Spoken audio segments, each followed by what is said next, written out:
अस्सलाम वालेकुम दोस्तों, पाकिस्तान का एक सूबा जिसे सोने की चिड़िया कहा जाता है। पाकिस्तान का ये सूबा कुदरती ज़ख़ायर से भी माला माल है, लेकिन दुनिया की बुरी नज़र इससे तरक्की याफ्ता होते हुए नहीं देख सकती। इस सूबे में डॉक्टर अब्दुल कदीर ख़ान ने एटमी धमाके भी किए थे। आज इस सूबे में पंजाब के लिए नफ़रत तो भारी जा रही है। दोस्तों, आज की इस वीडियो में हम आपको सैर करवाएंगे बलूचिस्तान की खूबसूरती, यहाँ के लोगों के रहन सहन और क्वेटा और बलूचिस्तान के बारे में कुछ ऐसी बातें आपको बताएंगे जो कि शायद आपके लिए बिल्कुल नई होंगी।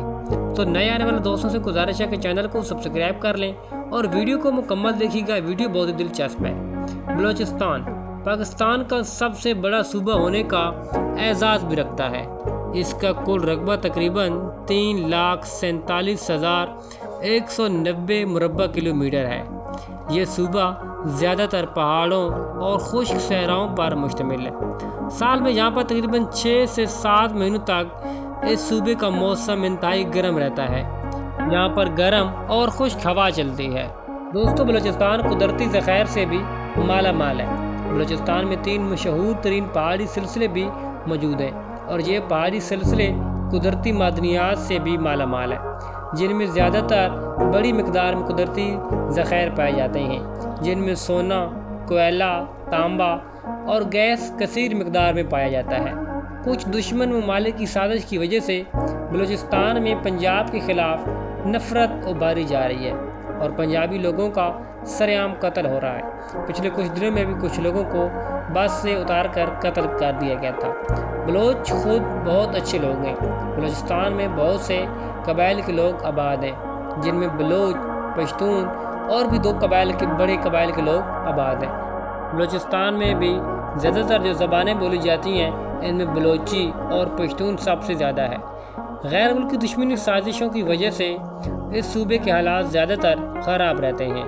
बलूचिस्तान में ऐसे कुदरती ज़ख़ायर भी मौजूद हैं कि अगर जिन्हें निकाला जाए तो पाकिस्तान दुनिया के अमीर तरीन ममालिक में आ सकता है। इसके अलावा सी पैक का सबसे बड़ा हिस्सा भी बलूचिस्तान में है और फिर गवादर पोर्ट तक ये सी पैक जाता है। दोस्तों, 28 मई 1998 पाकिस्तान की तारीख का सबसे अहम दिन था और इस दिन को यौम तकबीर के नाम से भी मनाया जाता है। बलूचिस्तान की सरजमीन पर पाकिस्तान एटमी ताकत बना और आज हम खराज तहसीन पेश करते हैं मोहतरम डॉक्टर अब्दुल कदीर ख़ान साहब को और इनकी टीम को, जिन्होंने पाकिस्तान को एटमी ताकत बनाया। तो पाकिस्तान एटमी ताकत भी नवाज शरीफ के दौरे हुकूमत में बना। पाकिस्तान के खाने अपना एक अलग ही मकाम रखते हैं। क्वेटा बलूचिस्तान नमकीन होटल आपको पूरे पाकिस्तान में मिल जाते हैं और इन होटलों पर एक आला किस्म का और एक मुनफरद जायका आपको मिलता है। यहाँ के लोग ये खाने इंतहाई शौक़ से खाते हैं, जिनमें ज़्यादातर काबली पुलाव और रोस्ट और कुछ आला किस्म के जो खाने होते हैं यहाँ पर आपको मिलते हैं और लोग इंतहाई शौक़ से खाते हैं। दोस्तों, बलूचिस्तान में आपको सुबह नाश्ते के टाइम पे चाय और पराठा आम मिलता है और ये लोग इंतहाई शौक़ से खाते हैं। बलूचिस्तान का दारुल हुकूमत भी क्वेटा है। ये क्वेटा के एक खूबसूरत तरीन और जदीद तरीन शहर होने का एजाज़ भी रखता है। दोस्तों, क्वेटा आहिस्ता आहिस्ता डेवलप हो रहा है।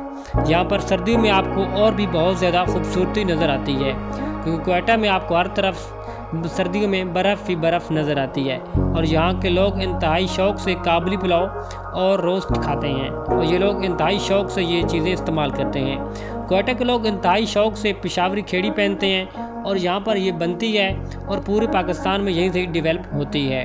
क्वेटा में बहुत ज़्यादा खूबसूरती आपको नज़र आती है और कुछ खूबसूरती ऐसी है कि यहाँ पर एक मशहूर तरीन झील भी है और यहाँ पर बलूचिस्तान में जो भी लोग सैर के लिए या ऐसे वैसे आते हैं तो वे इस झील की तरफ ज़रूर आते हैं और उसे आकर ज़रूर देखते हैं। उस झील के ऊपर एक खूबसूरत किस्म का डैम भी बना हुआ है, जो कि इसकी खूबसूरती में और भी इजाफा करता है। यहाँ के बाज़ारों में आपको लोगों के रहन सहन इंतहाई मुनासिब, सादा और ख़ूबसूरत नज़र आते हैं। यहाँ पर शोर शराबा या ऐसा वैसा निज़ाम आपको नहीं मिलेगा। क्वेटा में औरतों का लिबास एक आला किस्म का होता है, ज़्यादा इसके ऊपर हाथ से कढ़ाई की जाती है और ये लिबास आपको क्वेटा की इन मार्केटों में आम मिल जाता है। यहाँ पर ये लिबास बहुत ही खूबसूरत होता है और बहुत ज़्यादा लोग ख़रीदते हैं। इसके अलावा बलूचिस्तान के मर्द हज़रात का एक अपना लिबास है, शलवार कमीज़, ऊपर वो पगड़ी पहनते हैं और वो एक वेस्ट कोट भी लाजमी पहनते हैं। بلوچستان اور کوئٹہ کی ایک اور بھی یہ خوبصورتی ہے، وہ یہاں پر خشک میوہ کی دکانیں ہیں۔ آپ کو کوئٹہ کے پورے بازاروں میں آپ دیکھ لیں، جہاں بھی آپ جائیں گے آپ کو ہر طرف خشک میوہ اور ڈرائی فروٹ کی دکانیں ملیں گی۔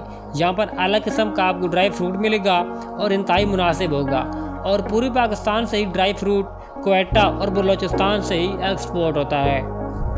کوئٹہ ایک بہت بڑا صوبہ ہے اور یہاں پر آبادی بھی کافی زیادہ ہے، لیکن یہاں پر جو زمینیں ہیں وہ زیادہ تر ریگستان اور پہاڑوں پر مشتمل ہیں۔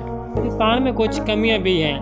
ایک بڑی رپورٹ کے مطابق تقریباً 80% لوگ ایسے ہیں جن کے پاس پینے کا صاف پانی میسر نہیں ہے، اور کچھ بچے ایسے ہیں 70% تک بچے سکول میں نہیں جا پاتے۔ یہ بھی ایک رپورٹ کے مطابق ہے کہ یہاں پر کچھ قبائلیوں نے پڑھائی کے اوپر پابندیاں لگائی ہوئی ہیں، جس کی وجہ سے بچے سکول نہیں جا پاتے۔ بلوچستان کے ایک مقام پر آپ کو قائد اعظم کی رہائش گاہ بھی نظر آئے گی، اور یہ آج بھی بلوچستان کے اندر موجود ہے۔ قائد اعظم نے بھی اپنی زندگی کے آخری ایام کوئٹہ یعنی بلوچستان میں ہی گزارے ہیں۔